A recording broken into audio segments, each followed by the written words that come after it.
I never follow a traditional meal plan, and I don't recommend that anybody does that as well. The reasoning is because if you're eating the same foods consistently, eventually you're gonna get tired of it and you're gonna, reset and binge. This is something that I personally did. I'm not just saying don't follow a meal plan. I've actually tried it before and it did not work. I would eat the rice, the chicken, the same things every single day. And, it just made me feel like I want these other foods so much more that, I was like just waiting to finally do it. So I would lose weight and then I would binge like crazy and shoot back up and redo all my progress. And if anyone's actually done that before, they know that it's one of the worst feelings to, go up and down. It's super discouraging. It makes you not want to even consider trying again. And so what you want to do instead is, everyone's taste buds are different. So you got to find go-to meals. You got to try out different foods, make sure they're low calorie, make sure they're high protein, and then you got to ideally find foods that are quick to make, because if you're a busy person, you need something that's going to be 15 minutes or less, something that tastes really good to you and that doesn't even feel like a diet. And then, you got to make sure that it's hitting your protein goals, it's keeping you in a deficit.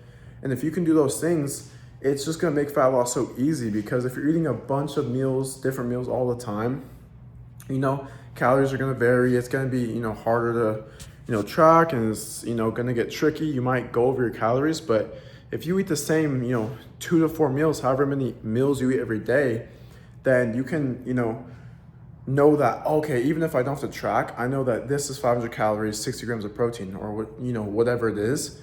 And, if I eat these 2 meals or these 4 meals, I'll hit my protein goal, I'll stay in a deficit, I'll crush my results, and it's still gonna taste good for me. So that is what you want. And everyone has different taste buds, so you gotta find that for yourself. And, you just gotta do that by checking labels when you're at the grocery store, making sure that you're getting the right foods, looking for the right keys. It's literally what's the lowest calorie, highest protein. You want that ratio. What's the best one you can find? Stack those. And, for me, it's like I love, spicy chicken. I'll combo that with a bagel that has some protein in it, 10 grams. You get, say, 30 to 40 grams of the spicy chicken. You turn that into a sandwich. Or there's a different type of skinless chicken. You can add, Chick-fil-A sauce, and that's a sandwich with a bagel. You gotta find just simple things that are quick to make, they hit your protein goals, they're low calorie, and that's really the key. And sometimes it doesn't always have to be pretty, right? Especially as guys, you're not trying to have a stacked meal. If it's ground beef and sriracha and it's gonna get you 90 grams, and you're trying to fit protein in and you hit your goal because you had a crazy day, then that's what it's gotta take, you know what I mean? You can't just follow this, copy and paste meal plan and expect to get results, because that's not sustainable. You have to ask yourself, am I actually like enjoying these meals, or does it just feel like a diet? Does it feel like I'm restricting myself? If it feels like you're restricting yourself, then it's not gonna work long term. You can't rely on willpower. It's not how it works. And so that's my advice to you. Don't, fall into the trap of trying to eat only healthy when you're 260 pounds, because what's that gonna do is your priorities are not straight. Your main focus should be to lose the weight, and that's to do it the most sustainable and effective way possible. Eat foods that you genuinely enjoy. Eat foods that are gonna be high protein, low calorie.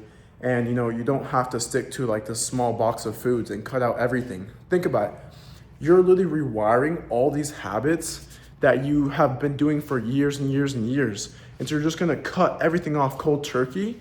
It's just like if you were to, just like people that get off drugs from rehab, they're gonna wean off them, right? They're gonna, slowly ramp it down. They don't go from doing 5 years of whatever drug to cold turkey, right? Because then the person's gonna relapse, or they're gonna, all this stuff. Same thing with your diet. You know what I mean? Like, that's just an extreme measure, but the same principles. It's a habits that you're rewiring.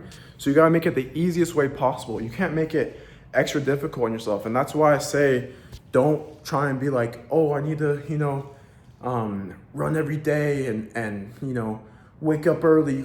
It's like you can't add a bunch of new hard habits when you're already trying to rewire your old ones. And that's what I really wanted to say on here is I don't follow any traditional meal plans, and I don't give that to any of my clients.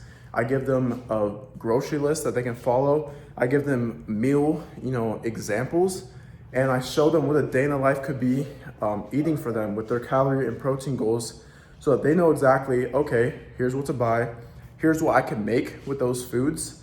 And then they also know, what does that look like for my specific calories and my protein goals, and how many meals I eat per day, things like that. So that's all for today's video. It's a short one, but this one's super effective if you implement it.